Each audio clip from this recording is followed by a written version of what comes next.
Hey, what's up? This is Ian, and we are in Fukuoka, Japan. And in this video, I'm going to talk about what you can do if you're having a bad experience abroad, and if teaching English sucks, what can you do about it? Wherever you are, if you're in Korea, Costa Rica, Panama, China, wherever, I'm going to talk about some things that you can do to improve your situation. Okay, here we go. So the sun is setting in Fukuoka pretty soon here. And so what can you do? You're having a bad experience. So number one, I would say learn the language. Wherever you are, at least take I don't know, a couple days. Right now I'm doing 2 days a week where I go to this volunteer program and I pay very little. I pay $5 a month for one class a week, and I do 2 classes. Other things you can do, you can look for language exchanges, like you can get on the internet and, excuse me, look up, try to find people wherever you are who want to learn the language. And that's a good one. Make friends.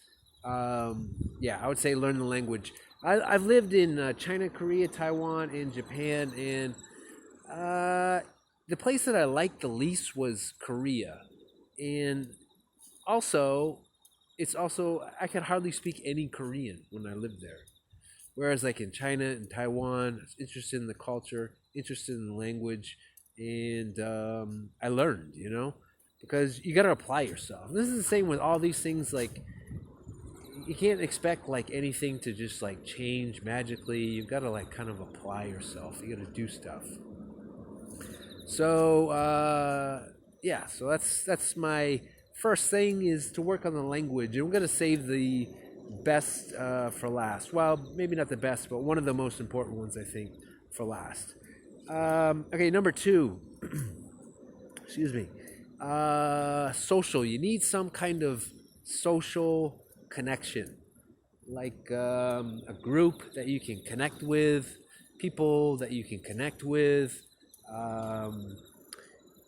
A lot of these that I'm going to talk about actually are kind of a little bit related, I think.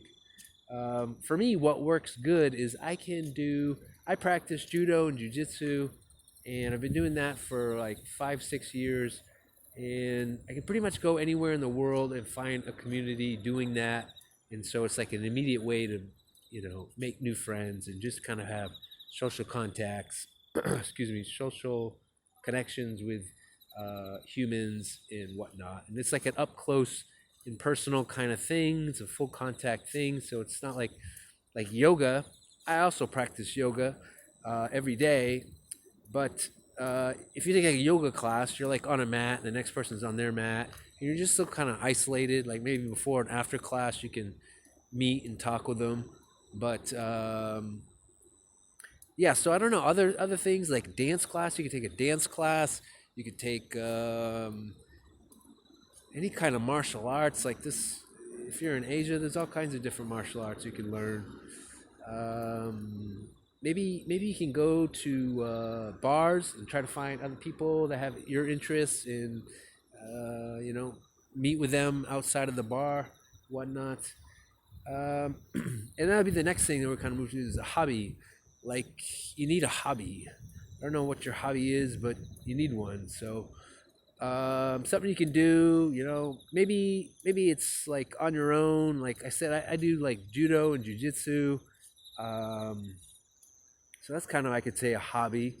And other than that, if you like drawing or playing an instrument and stuff like that. So these are all ways too that you can make social connections, I think. Well, maybe not all of them. If you're something like drawing or something, that's kind of something you do solitary. But possible ways to make social connections. The next thing I would do is I would have a long-term project that you're working on, or plan something, some goals that you're working on while you're there. Because chances are, if you're like most teachers, you're only going to do this for a year or two. So what's next? What's your next project that you're working on? So work on something long term. If you don't have anything, then maybe you could start something. can start a new project, or you can start a blog, something like that. So where are we now? We're on number 5. You see my hand? See my great handwriting. Number 5 is, it's just kind of basic, health and exercise. So you got to take care of yourself. So you got to get a routine going if you don't have one. Anything. Just get a routine going at least a few days a week where you're doing something, getting some sort of exercise, and do it. And make sure you're eating good food, healthy food. So take care of your health, because your mindset, what's going on in your mind, it's going to affect your body. You get do exercise, you get all these hormones and endorphins and stuff like that going. So it really affects your outlook and perspective on things.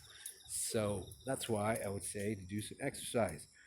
Number 6, if things are really bad, if you really hate teaching abroad, wow, look at this. Isn't that nice?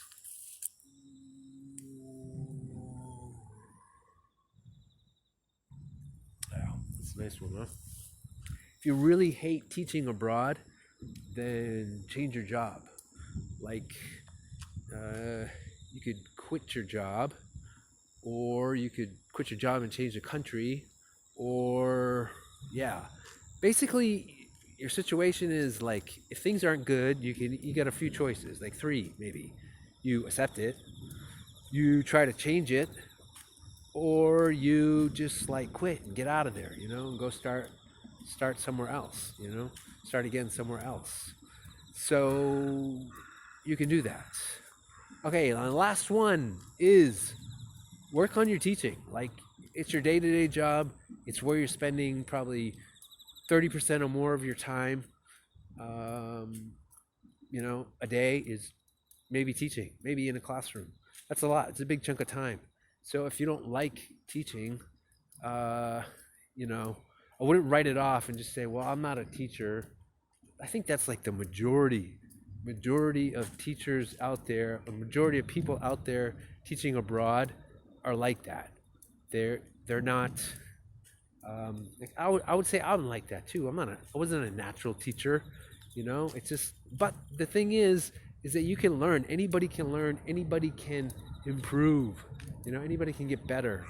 So, that's what I'd say. Invest yourself. You watch videos, read books.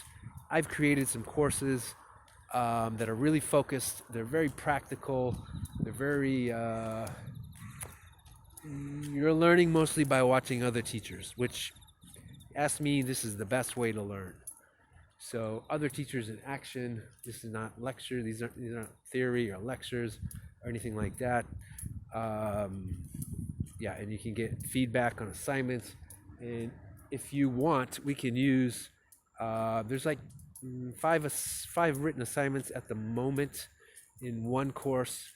And if you want, we can use your materials, your books, and we can kind of work with those instead. It's a little bit more catered to your actual experience teaching. So anyways, so especially if you're teaching kids, did I say that already? Anyways, it's a little bit more focused on, the course is a little bit more focused on teaching kids compared to adults. Anyways, those are my 7 things on what you can do to change your experience teaching abroad. If you find that it sucks, you got to do something about it, because you can't expect things to just change on their own. And sometimes it's hard. Sometimes your attitude gets fixed. You kind of come to a sort of mindset where you're it is this way.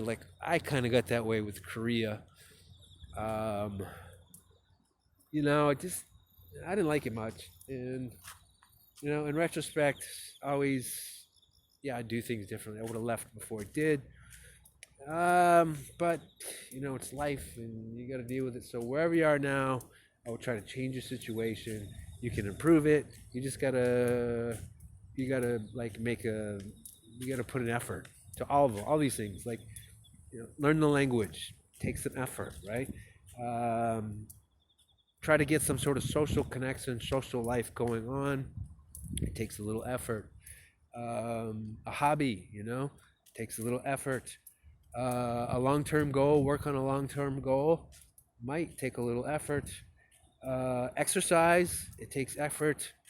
And changing your job, yeah, something you got to do. And lastly, like teaching, you got to apply yourself, you got to make an effort, and it will pay off because, look, I didn't make an effort for a long time. I think my first year, it was a long time ago, 2004.